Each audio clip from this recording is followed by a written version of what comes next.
Hola, ¿qué tal, Mili? Un placer verte y escucharte. Doctor y licenciado, mi mamá tiene que estar feliz. Pero bueno, mire, Rolando, de verdad que yo estoy aquí un poco indignada por varias cosas, pero sabe que el tema de energía siempre lo hemos estado tocando en este espacio, y hay quienes podrán decir que es un tema un poco técnico, pero si hay algo que tú has logrado es poder explicar esto en arroz y habichuela para que la gente lo pueda entender. Y es sumamente que hablemos de estos temas, porque si tal vez usted dice, pero Dios mío, ¿por qué me van a aumentar la factura? ¿Pero por qué? Pues estas cosas hay que hablarlas porque por eso es que nos aumentan la factura cada rato. Acabo de hablar con la directora de la oficina de los auditores del Contralor Electoral. Ella es la que está a cargo de esa oficina, la directora, hablando un poco sobre este informe que hizo la oficina del Contralor. Ya habían salido informes periodísticos, recuerdo el Nuevo Día, el Vocero, hablando sobre los chavos que se votaron en el gasoducto del Sur y Vía Verde, ¿verdad? Proyectos bajo distintas administraciones. Y ella me está dando más detalle. Ella me dice que ni siquiera se hicieron estudios de impacto sobre lo que implicaría esto, la carga en el presupuesto de la Autoridad de Energía Eléctrica. No se hicieron estudios de conveniencia, o sea, no apareció nada. Y después se votaron 3.7 millones de dólares en aerogeneradores, que no es otra cosa que el molinito ese que vemos ahí en la Kennedy, que es en el sector. Eso no está funcionando. Cuando ellos fueron a ver, no estaba funcionando. Y el otro de Palo Seco nunca, nunca se instaló. O sea, estamos viendo cómo, otra situación con las con cuatro centrales, con esto de la gasificación, terrenos que se compraron a 2 millones de dólares que no utilizaron, incumplimiento con la transparencia. O sea, se supone que las reuniones de la Junta de Gobierno sean públicas, que muchas cosas se publiquen y no se cumple con la transparencia. Tanto que se llenan la boca diciendo que vamos a hacer una administración transparente y lo menos que tienen es eso. Voy a arrancar con este tema porque de verdad que me da coraje ver cómo aquí el dinero se bota. No estamos hablando de un milloncito, no, 192 millones de dólares al zafacón. Mili, y el problema es la impunidad, porque no hay ninguna investigación vigente por el despilfarro de esos fondos. ¿Te acuerdas de el gasoducto del sur, de la Vía Verde, que son dos de los proyectos más significativos dentro de ese derroche de fondos públicos, que fueron proyectos que querían imponerse a la trágala sin hacer los estudios necesarios sobre el impacto ambiental, sin verificar la viabilidad de esos proyectos? Querían tirar un gasoducto por al lado de comunidades, por al lado de recursos naturales significativos, por terreno escarpado, sujeto a deslizamiento, un desastre ambiental. Y la militancia del pueblo fue quien pudo paralizar esos proyectos, pero eran decisiones que estaban totalmente equivocadas desde un origen. Fíjate que era tratar de atar a Puerto Rico al gas natural, que es un combustible que no es renovable, un combustible fósil y que está también sujeto a los vaivenes del mercado. Y el hecho de que esos proyectos se hayan cancelado, y no porque no se pudieron dar por razones ajenas a la autoridad, es que no hicieron las diligencias, no hicieron los estudios necesarios para determinar que eso no era viable, no determinaron los riesgos. Uno de los problemas de esos proyectos era el riesgo a las comunidades. Las explosiones que han habido de esos gasoductos en otros países han sido devastadoras y querían someter a Puerto Rico a ese tipo de riesgo y la comunidad lo paró. Pero si hubieran hecho los estudios, si hubieran hecho todo como se supone, conforme a las leyes ambientales, no se hubiera llegado a ese despilfarro. Los tubos estuvieron por ahí regados por el país hasta los otros días, Mili. Y eso es otro ejemplo más de cómo la falta de prudencia, de gerencia apropiada de la autoridad ha sido la que la ha llevado a la quiebra, y no es porque la autoridad sea pública, es porque la intromisión de personas incompetentes que tienen solamente el objetivo de dar contratos a sus allegados para lograr otros objetivos ajenos a la gestión pública. Eso es lo que nos tiene así.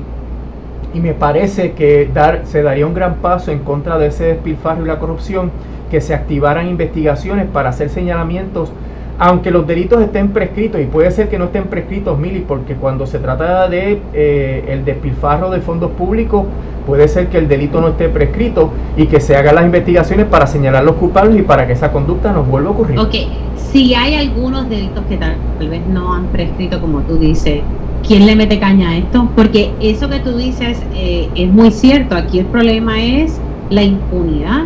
Aquí se denuncian las cosas y se quedan así. Ah, exacto. Sí, se votaron los chavos. Ajá. Porque yo sé que la oficina del Contralor entra después de que surgen los sucesos, pero la pregunta es, ¿qué pasa luego? ¿Quién fija responsabilidades? Se supone que el Departamento de Justicia tiene una oficina de asuntos relacionados a las investigaciones de la Contralora y que haga el análisis y que haga los referidos al fiscal especial independiente. Pero ya tú sabes, no se escucha nada de eso. La cantidad de dinero que se votó por negligencia crasa de estos funcionarios de la autoridad, pues es algo que, imagínate, con eso se hubiera casi puesto al día a la autoridad con el sistema de retiro, Mili, con lo que despilfarraron así, en una cantidad similar a la deuda que tiene el sistema de retiro. Y todo eso se lo llevaron compañías extranjeras que no dejaron nada aquí, no invirtieron nada aquí, y que realmente es algo que no se puede volver a permitir, menos durante el proceso de quiebra de la autoridad, que están saliendo todos estos escándalos y que demuestran que la culpa de la quiebra no la tiene ni el modelo público ni los trabajadores, la tiene la politización y la incompetencia de la gerencia. Eso te iba a decir, la incompetencia de la gerencia. Mira, me acaban de pasar un artículo de hace 11 años atrás, un artículo de primera hora, el 30 de abril del 2009, saca cuenta. El presidente ejecutivo de la Autoridad de Acueductos y Alcantarillados, José Ortiz, confirmó ayer a primera hora que pronto se constituirá un comité para negociar cuáles serán los pasos a seguir con el contrato de Skanska, empresa que desarrolla el gasoducto, y el traspaso del mismo de la Autoridad de Energía Eléctrica a la AAA. O sea, volvemos a lo mismo, lo que decíamos ahorita, todas estas decisiones de proyectos las tomó José Ortiz, sí, el que estuvo los otros días en la Autoridad de Energía Eléctrica, el que quería pagar Costa Sur, gente, el que quería pagar Costa Sur, que si no se hubiesen hecho las denuncias, Costa Sur estaría tirada allí y no estaría reparándose. O sea, aquí no hay consecuencias, y esto es un artículo del 2009, ya estamos, ¿qué? En el 2020. 2020, Mili, sí, y desafortunadamente todavía hay asuntos que ameritan investigación. Mira este escándalo de New Fortress, que hacen un terminal de gas, gastan millones de dólares aquí y no tenían permiso de la Comisión Regulatoria Federal, que es la que da ese tipo de permiso. Y conversamos esta misma semana del problema de que tampoco están cumpliendo con las leyes de cabotaje, y eso podría implicar penalidades y multas, y que el combustible que se compre de ahí en adelante, el gas natural, sea más caro porque tengan que traerlo en buques de cabotaje, que son la marina mercante más cara del planeta. Así que todas estas incompetencias genera consecuencias económicas terribles para Puerto Rico, y es probable que los ahorros que estaban anunciando que esa planta de San Juan con gas natural iba a traer, pues no se materialicen, complicando aún más la situación del país, de la economía y de la propia Autoridad de Energía Eléctrica. O sea que toma nota también de lo que pasó con los generadores, que esos generadores hasta se llegaron a traer a Puerto Rico cuando no tenía todavía el director ejecutivo José Ortiz permiso del negociado de energía, y tuvo que echar para atrás la compra de los generadores, que iba a ser un despilfarro de 70 millones de dólares mensuales. Así que imagínate, si lo dejan, él reparte la Autoridad de Energía Eléctrica en pedacitos a los amigos del alma y a los contratólogos, dejando entonces todas esas consecuencias de ese despilfarro. Otro de los asuntos, Mili, que es el contrato de Luma, que también José Ortiz y la Autoridad de las Alianzas Público-Privadas Participativas son responsables. Hoy precisamente hay una conferencia de prensa. Pero eso déjamelo para las 11:30, déjame eso Sí. para las 11:30, vamos, sí, porque ya me adelantaron ahí un par de cositas. Correcto. Sobre eso. Quiero hablar entonces sobre un artículo que querías un poquito elaborar, y es un artículo que saca el Nuevo Día, la compañera Joan Isabel González. Fracasa la negociación entre la Junta de Control Fiscal y los bonistas. A pesar de que no se llegó a un nuevo acuerdo de reestructuración, el organismo asegura que su pacto con los principales acreedores de Puerto Rico continúa vigente. O sea que ellos entienden que a pesar de la situación que ha vivido Puerto Rico en este año 2020, con los terremotos, la pandemia, ese acuerdo del pago de la deuda que se negoció antes de ese escenario sigue vigente. Sí. Entienden que debemos pagar lo que se acordó en aquel entonces, sin evaluar el escenario que estamos viviendo ahora. Ellos pidieron prórroga a la jueza para tratar de evaluar las consecuencias de la pandemia y entraron en unas negociaciones que, aunque habían anticipado que estaban negociando, no se sabía de ningún detalle de esas negociaciones, y anoche anunciaron que las negociaciones habían fracasado y que por ende no se había modificado el acuerdo del plan de ajuste de deuda del gobierno central. Esto del gobierno central, no es de la autoridad.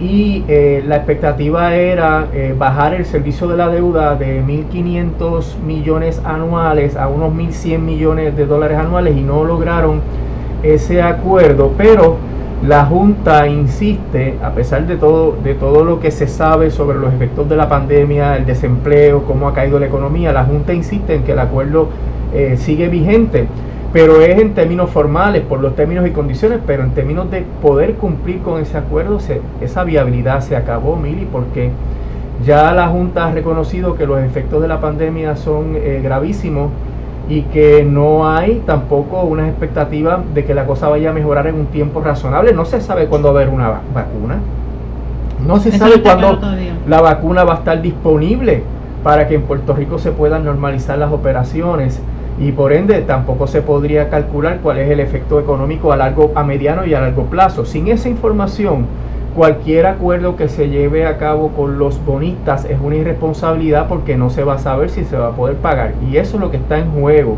El hecho de que la Junta no declare ya muerto ese acuerdo con los bonistas, pues es preocupante, porque podría significar que quieran seguir empujándolo y que eventualmente, sabiendo hoy que no pueden pagar los 1.500 millones anuales en un plan de ajuste de deuda, vayan a venir con un acuerdo similar que entonces comprometa la viabilidad de Puerto Rico y que nos lleve a una segunda quiebra, que es lo que siempre he dicho que es lo peor que nos podría pasar. Yo de verdad que no sé qué va a estar pasando ahí con eso, pero ¿cuándo entonces veremos? ¿Cuánto tiempo más tú crees que estaríamos? La prórroga que pidió la Junta, ¿por cuánto tiempo más fue? Bueno, ellos dicen que quieren informar en diciembre, pero la jueza en otra resolución separada, sí, así mismo es, en otra resolución. Perdón que me ría, que esto es como un déjà vu. Sí, porque ellos han ido posponiendo, en vez de tomar las decisiones puntuales. Mira, en realidad la pandemia impide que se puedan cumplir con estos acuerdos, vamos a empezar en cero y negociamos en cero, pero no, ellos siguen estirando el chicle.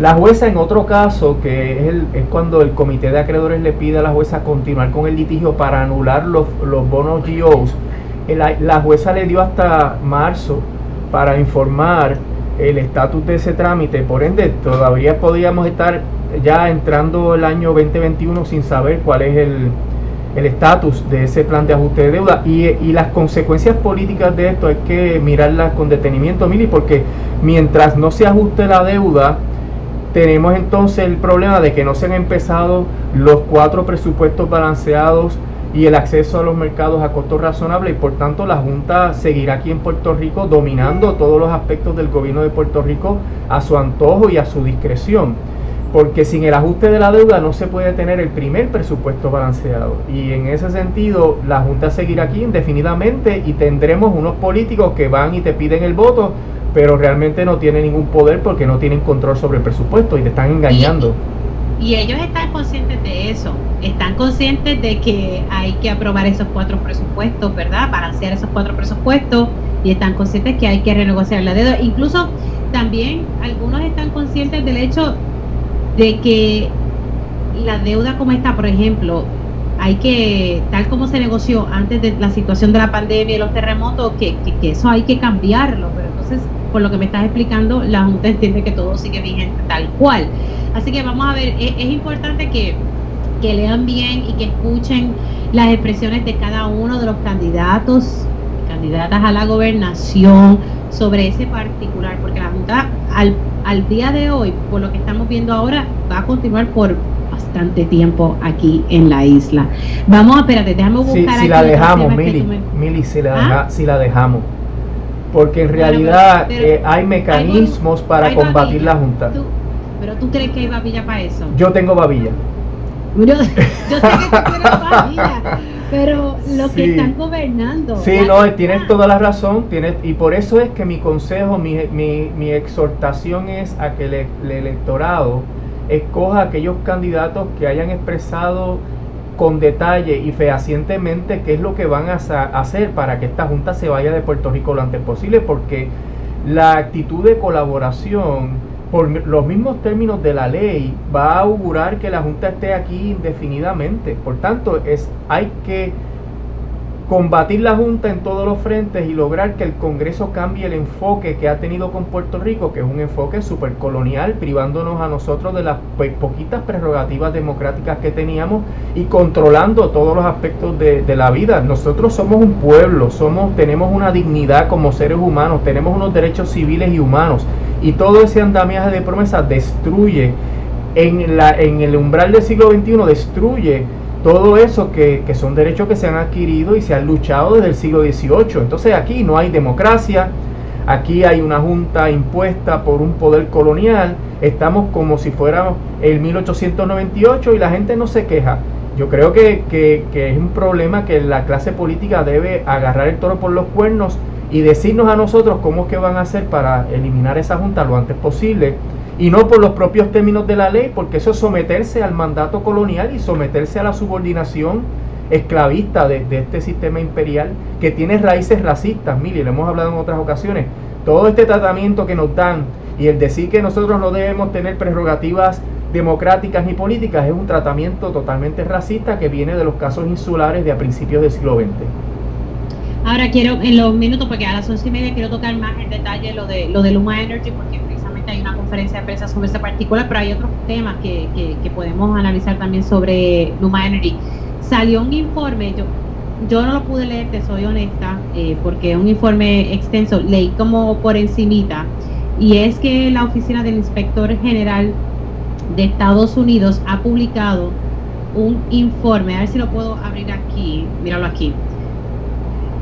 FEMA mismanaged, o sea, mal manejó la distribución a la hora de responder a los huracanes Irma y María, y esto es de la Oficina del Inspector General, básicamente como que haciéndole varios señalamientos de suministros que llegaban aquí a la isla, como los toldos azules, agua, entre otras cosas, y que se perdió gran parte del porcentaje de no sé si lo pudiste ver por encima. Sí, lo pude ver, 260 millones de dólares de ayuda en suministros, que es la primera ayuda que requieren las personas que pasan por un desastre natural, es decir, el agua, la comida, los catres, todas esas cosas que son esenciales como primera respuesta.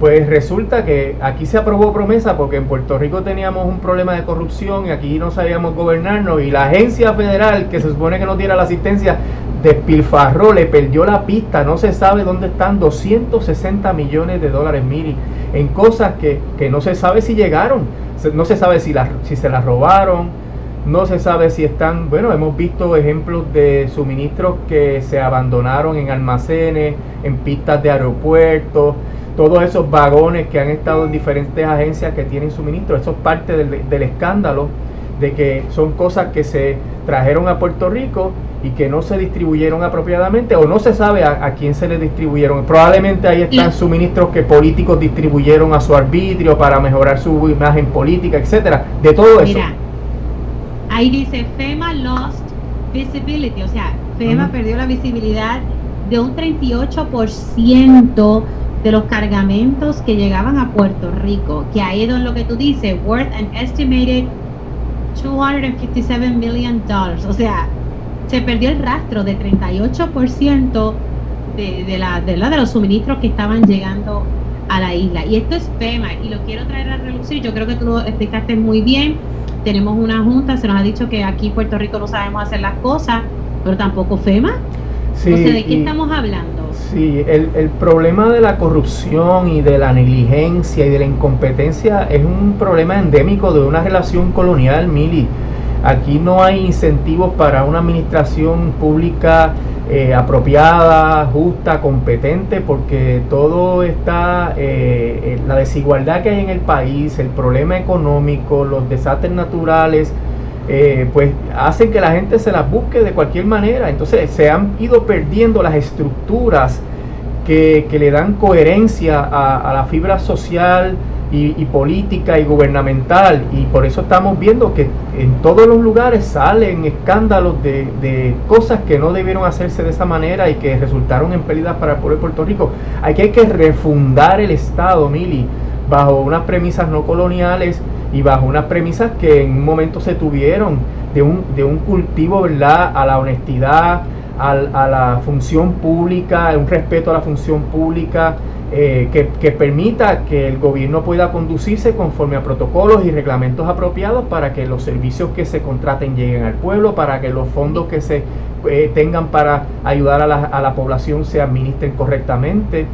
Y eso, Emily, solamente se puede tener obviamente mediante unas premisas de fortalecer el andamiaje gubernamental y todo eso que se ha perdido, que impide que se den los servicios públicos esenciales de una manera competente.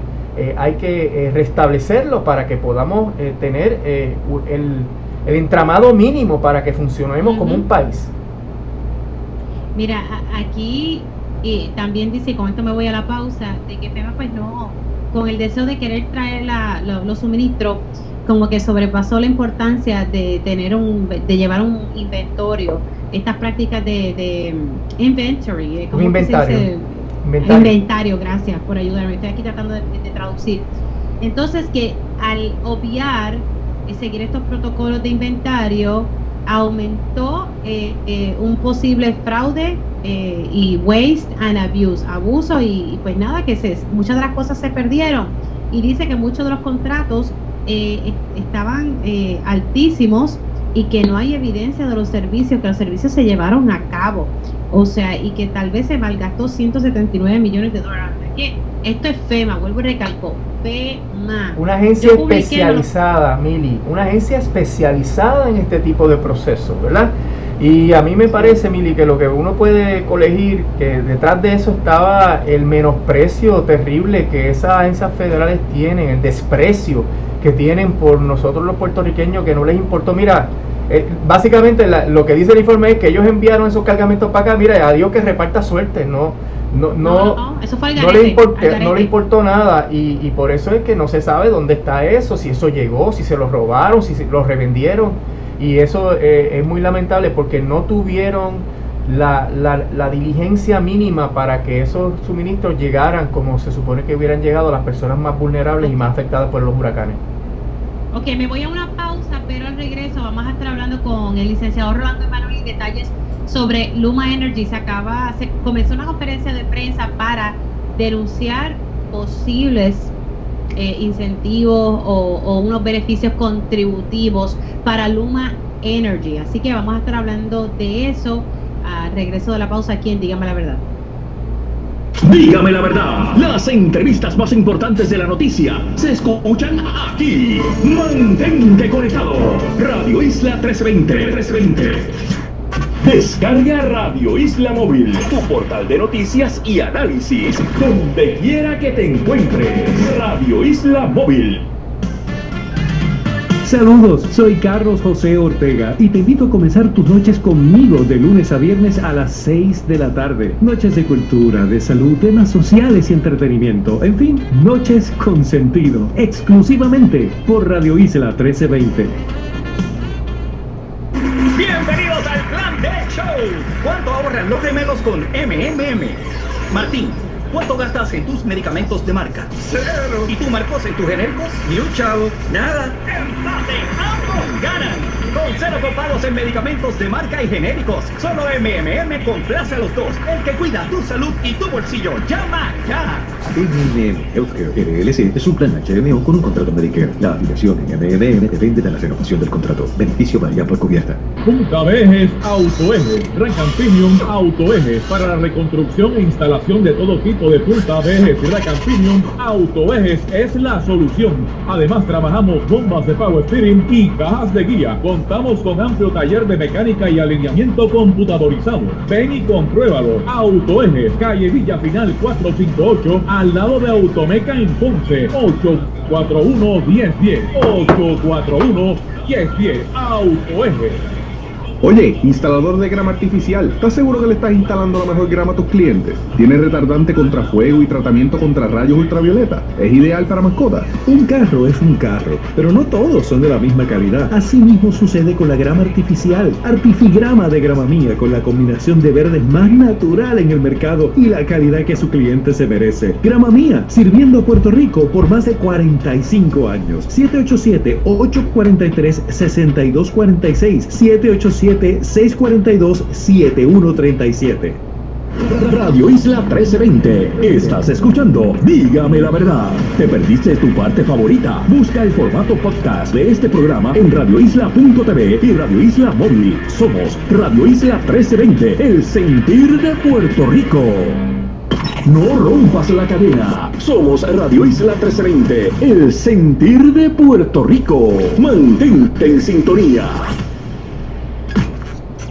El poder completo de Radio Isla 1320 está en la palma de tu mano. Radio Isla Móvil. Noticias, entrevistas, videos, podcasts. Todo lo que necesitas en un solo lugar. Radio Isla Móvil. Descárgala gratis en el App Store y Play Store para ver y escuchar nuestra programación en vivo, cuando quieras y donde quieras. Radio Isla Móvil. Somos Radio Isla 1320, el sentir de Puerto Rico. Negocios 1320 con José Luis Renta, donde los empresarios y comerciantes dan la pelea por servir mejor a Puerto Rico. Conoce a los nuestros. Negocios 1320 con el auspicio de Banco Vegaco, Cooperativa Nahuabeña, Cooperativa de Seguros Múltiples y Copaca. Todos los sábados a las 7 de la mañana y a las 7 de la noche, solo por Radio Isla 1320 y radioisla.tv. Somos el sentir de Puerto Rico. En tiempos de crisis, de huracanes, terremotos, pandemia, ¿te has superado sobre los demás para ayudar a tus amigos, familia y vecinos? En Puerto Rico, Army National Guard sirves a tu comunidad aquí mismo, en Puerto Rico, durante emergencias y desastres naturales. Visita nationalguard.com para más información. Un auspicio del Puerto Rico Army National Guard, la Asociación de Radiodifusores y esta emisora. Ahora tus tardes son más fuertes que nunca. Comenzando a las 12 del mediodía, se acelera el pulso con el fuego del análisis y entrevistas de Luis Penchi e Ismael Torres en Tiempo Igual. Tiempo Igual. Pero ahora, en su nuevo horario, la profesora Inés Quiles llega con su empuje a decir lo que muchos no se atreven a escuchar. Si no lo digo, reviento. En su nuevo horario a las 4 de la tarde. Siguiendo el bloque radial más sólido de tus tardes, Luis Herrero viene con todo. El análisis más diferente de la radio AM. Política, tecnología y entretenimiento. ¿Qué es la que hay? Llega en el nuevo horario de las 5 de la tarde. Radio Isla 1320. Sigue conectado desde donde quieras con nuestra aplicación Radio Isla Móvil y mantente informado con todo nuestro contenido exclusivo a través de radioisla.tv. Por eso y mucho más, somos el sentir de Puerto Rico. Es tiempo de conectarte. Síguenos en Facebook como Radio Isla TV. Estas son las historias que la redacción de Radio Isla 1320 trabaja en estos momentos. La gobernadora anuncia esta tarde la extensión de la orden ejecutiva vigente por 2 semanas. Fuentes informativas han dicho que la gobernadora recibió una recomendación de grupos médicos para que se extienda la orden tal y como ella la emitió. La encuesta del Nuevo Día arroja que el candidato a la aspiración a la alcaldía de San Juan dentro del PNP, Miguel Romero, tiene un 34% y está empatado estadísticamente con la senadora Rosana López, que tiene 32%. Manuel Natal alcanza el 12% de los sufragios, pero dijo esta mañana aquí en Radio Isla 1320 que él realmente está compitiendo contra Miguel Romero, no contra Rosana López. Él estaría en primera o segunda posición, ha dicho, pero no ha estado disponible para reaccionar a lo que dice la encuesta Solo un caso ha sido catalogado como crimen de odio de los varios crímenes que se han cometido contra personas transgénero en el país, dijo esta mañana en Radio Isla una activista de la comunidad trans en Puerto Rico. Estable, aunque en condición delicada, un empleado de la Autoridad de Energía Eléctrica que cayó por un risco mientras realizaba trabajos técnicos en Villalba. La mayoría de las personas que han dado positivo al COVID-19 son mayores de 70 años de edad en la población de Cuamo, dice la oficina de rastreo de ese pueblo. Ya es ley, se convirtió en ley la expedición y el uso de licencias de conducir virtuales. Localizado el cuerpo del turista que murió ahogado en la playa del condado. Preocupación en la comunidad industrial, en el sector económico y en el gobierno por nuevas medidas del IRS que proponen cambios que podrían significar que las compañías que pagan el 4% de contribución localmente no puedan redimir esa contribución como un crédito federal. Un joven de 22 años está entre las 4 nuevas víctimas mortales del COVID-19 en Puerto Rico. Hoy al mediodía, entre los invitados que tendremos, está Rosana López, candidata a la alcaldía de San Juan por el Partido Popular. Nelson Rosario, candidato del proyecto Dignidad en San Juan, la candidata del proyecto Dignidad en el cargo de candidata a comisionada residente, y el candidato del Partido Independentista puertorriqueño. Continúa el debate en torno a la agria campaña de tono personalista por la alcaldía de Ponce, y hoy tendremos a otro de los ejecutivos de la campaña en Ponce y al presidente del Partido Popular Democrático en Ponce y candidato a la alcaldía, Luis Irizarry Pavón. Todo esto a las 12 en tiempo igual con Ismael Torres y este servidor, pero ahora continúa con ustedes la compañera Mili Méndez en Dígame la Verdad. Conéctate a radioisla.tv para ver las reacciones de las entrevistas en vivo. En vivo. Esto es Dígame la Verdad con Mili Méndez.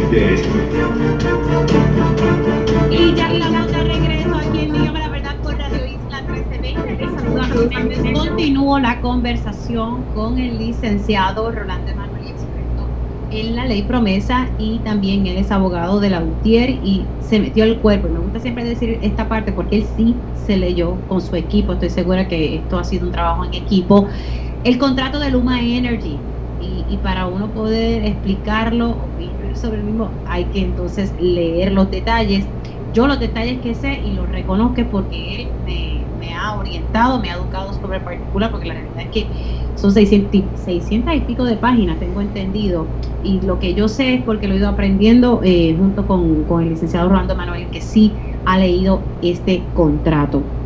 Hace unos minutos atrás, Juan Zaragoza, quien aspira a ser senador por acumulación, y Jesús Manuel Ortiz, quien es representante pero también va para la reelección, emplazaron a la gobernadora y al secretario de Hacienda para que divulguen el estatus de una solicitud. Ellos hicieron una solicitud para saber cuál fue el trato contributivo que se le hizo a la empresa Luma Energy. Ellos entienden que al parecer se le hizo un trato para conseguir beneficios contributivos. Se dio ahí un trato preferencial. Licenciado, de esto usted quería hablar y yo dije, vamos a dejarlo a las 11:30 para poder hablar así de otros temas. ¿Qué le parece esto? ¿Realmente ellos tendrán información de adentro, como decimos por ahí, que en efecto le dieron ahí un trato preferencial a Luma Energy? Bueno, lo que ocurre es que el contrato no solamente es leonino en términos de, como hemos explicado, que ellos vienen a ocupar la gerencia de la autoridad y van a recibir un reembolso de todo lo que gasten, y además unas comisiones que pueden llegar a 125 millones de dólares, sino que también ellos persiguen, y eso está como una condición resolutoria del contrato, que si no se da ellos podrían escoger irse. Ellos quieren que se le baje la tasa preferencial a la tasa preferencial contributiva de 20%, y esta tasa es mucho menor que la que pagas tú o pago yo como contribuyente, que generalmente está por el 30%, y esto le va a generar a Luma ahorros de alrededor de 235 millones de dólares durante la vigencia del contrato. Es decir, que no solamente vienen a ocupar la gerencia de la autoridad y a que les reembolsen todo y a ganarse unas comisiones, sino que tampoco van a hacer las aportaciones al fisco que le correspondería como cualquier empresa que empieza a hacer negocios en Puerto Rico. Y esta es otra de las características abusivas del contrato, porque para colmo, cuando te lo doy todo, tú entonces tampoco vas a hacer la aportación que es necesaria para que haya servicios esenciales. O sea, las compañías deben hacer su aportación contributiva conforme a sus ingresos, y Luma no quiere. Y esta situación la habíamos identificado en el contrato como que es una gestión que tiene que hacer el gobierno y Luma para que la Hacienda emita un decreto diciendo, ¿sabes qué? Aunque el código establece que tú tendrías que pagar 33% de contribuciones, te vamos a bajar la contribución a un 20%. Las conversaciones que yo tuve con el CPA Juan Zaragoza, que es experto en este tema, él fue secretario de Hacienda, además fue testigo, perito en el caso de Doral. ¿Te acuerdas el caso de Doral? El acuerdo que se llevó a cabo con el Banco Doral por parte del Departamento de Hacienda, que iba a implicar que Doral recibiera un crédito contributivo de más de 200 millones de dólares, pues el tribunal resolvió finalmente que ese acuerdo era nulo. Luego de eso se legisló para que el secretario de Hacienda no pudiera hacer acuerdos que fueran en contra de la ley, y este acuerdo, según está planteado, implicaría que se le dé un trato preferencial a una partida de ingresos que no cualifica. Lo único que cualifica para el 20% es el management fee. Lo que Luma quiere obtener ahora es que el front transition fee, que es el cargo que están facturando actualmente y que ahí hay 26 millones de dólares, ellos quieren pagar a la tasa preferencial, y eso no lo permite la ley. Y si ese acuerdo no se da, Luma podría escoger, o sea, la presión que le ponen al secretario de Hacienda para que apruebe esto es enorme, porque le están diciendo en un chantaje, si tú no me das este tratamiento contributivo preferencial, yo me voy. Pero que se vayan. El secretario no tiene discreción para dar un tratamiento. Si eso es algo contrario a la ley, como tú me acabas de explicar, y sí me acuerdo de lo de Doral, sí, eso pasó unos añitos bastante atrás, ¿cómo van a tratar de presionarlos? A veces algo que es contra la ley es contra la ley, y yo creo, y conociendo, viendo cómo el secretario de Hacienda ha estado actuando, Francisco Párez no se va a prestar para ir en contra de la ley.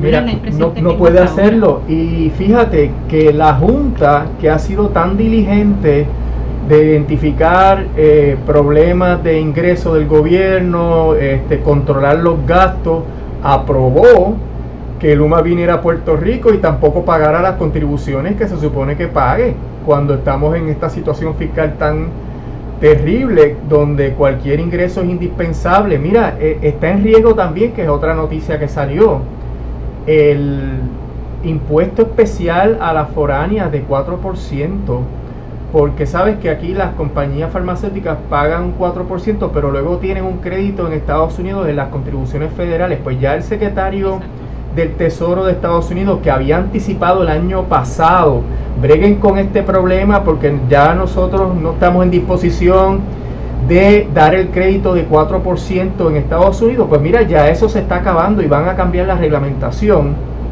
lo cual podría implicar que Puerto Rico comience a perder el 20% de sus recaudos que vienen de esa ley, donde se les cobra el 4% a las compañías que hacen estas exportaciones, pero luego ellos tienen un crédito en las contribuciones federales, y por eso todo el mundo queda contento. Si quitan el crédito en el gobierno federal a estas compañías podrían decidir que su operación no es rentable en Puerto Rico y entrar en un proceso de un phase out, ¿verdad? De salirse de Puerto Rico. Eso te iba a decir, que podríamos ver de concretarse esto del Tesoro, que tú dices que ya eso está a ley de nada. Sí. Vamos a ver entonces farmacéuticas que se vayan. Que podrían escoger que hacer negocio en Puerto Rico no es rentable y se fueran. Ese es uno de los temores que ha habido siempre en cuanto a la imposición de contribuciones a estas compañías foráneas. Ellas decidieron pagar por acuerdo con el gobierno ese 4%, y en un proceso donde escalonadamente se iba bajando la contribución, pero luego se la fijaron en 4%, pero como tenían el crédito, Mili, en Estados Unidos, lo que pagaran en Puerto Rico, pues no lo pagaban en Estados Unidos y para ellos era aceptable eso. Pero si ahora eliminan eso, se crea el problema de que las empresas van a tirar números y dicen, bueno, me sale muy cara la operación porque si me ponen el 4% aquí y luego yo tengo que pagar el 4% o el que sea allá en Estados Unidos, pues se disminuye la rentabilidad. Y como esto lo que impulsa todo esto es la ganancia, Mili, no es el ser bueno, ni emplear, ni ayudar al pueblo de Puerto Rico, es la ganancia. Si ellos ven que los números no cuadran, podrían escoger irse, no va a ser de la noche a la mañana, pero podrían escoger irse. Otra cosa que podría pasar es que el gobierno entre entonces con otro acuerdo con estas empresas, porque se trata nada más y nada menos que el 20% del presupuesto del país, y que lleguen a una tasa contributiva que sea tolerable para las empresas, pero eso como quiera va a implicar que los recaudos bajen, porque me imagino que el gobierno va a bajarles un poco la tasa contributiva, bajársela del 4% que es actual. Así que hay otro riesgo fiscal de gran envergadura que podría afectar las proyecciones de la Junta y podría afectar las promesas que se están haciendo a los acreedores, porque aquí se está prometiendo a base de unos niveles de ingresos, y si esos niveles no se cumplen, pues no se va a poder materializar, ¿verdad?, lo que se prometió. Y eso no es nuevo, Mili, eso no es nuevo, eso se lleva arrastrando hace mucho tiempo, porque siempre se supo que era temporero. Sí, es verdad. Por eso cuando comenzaste a hablar, de momento dije, oye, eso es verdad. Ahora, la pregunta que me queda pendiente es, ¿cuándo oficialmente el Tesoro Federal estaría eliminando este reembolso? No es claro de la noticia, pero están en las etapas finales de cambiar la reglamentación. Esto de el crédito fue como algo, una excepción que hicieron ellos, y como tal la podrían eliminar en cualquier momento.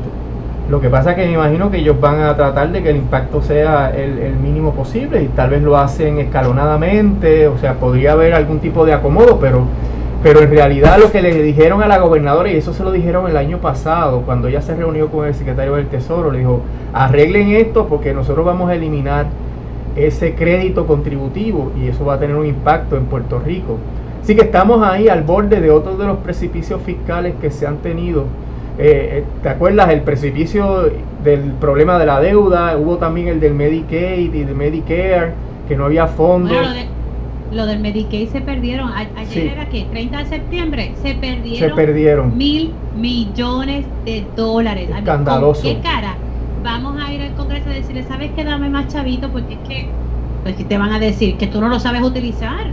Sí, es terrible, Mili, que eso haya pasado, y es parte del desmantelamiento del Estado. No hay suficiente ancho de banda para tratar de atender todas las cosas que están ocurriendo, y una de las preocupaciones principales que hay con estas asignaciones multimillonarias de fondos para la reconstrucción es que no haya la capacidad en el gobierno de hacer la distribución en un tiempo razonable. Si tú, en vez de hacer esto en 3 años, te echas 10 años, pues mira, el impacto económico que esto va a tener es insignificante y no vamos a sacar los pies del plato todavía. Así que hay una necesidad de que se fortalezcan las áreas del gobierno que manejan estos fondos para que puedan llegar al pueblo lo antes posible y para que se pueda estimular la economía. Lo mismo pasa con los fondos del CARES Act, que también no hubo una distribución rápida de esos fondos y se había gastado una cantidad mínima de lo que se había asignado, un total de alrededor de 2 a 3 billones de dólares, y no se había gastado el 30% de ese dinero, cuando hay una situación que se está viviendo día a día, negocios cerrando, personas desempleadas, no hay suministros suficientes para atender esta pandemia, los hospitales no han podido reclutar a las personas que son necesarias para atender a los pacientes. O sea, por todos lados hay necesidad, y ese dinero está en cuentas bancarias y no hay la capacidad del personal gubernamental para poder hacer las asignaciones correspondientes. Pasó con el Departamento del Trabajo y la asignación para el desempleo, Mili, que no la desembolsaban como correspondía y la gente pasando hambre. Bueno, licenciado Rolando Emanueli, siempre es un placer tenerlo todos los jueves para hablar sobre estos temas y explicárselo a los radioescuchas en Arroyo Habichuela para que lo puedan entender. Gracias por siempre estar disponible. Siempre estamos a la orden, Mili, que pase buen día. Cómo no.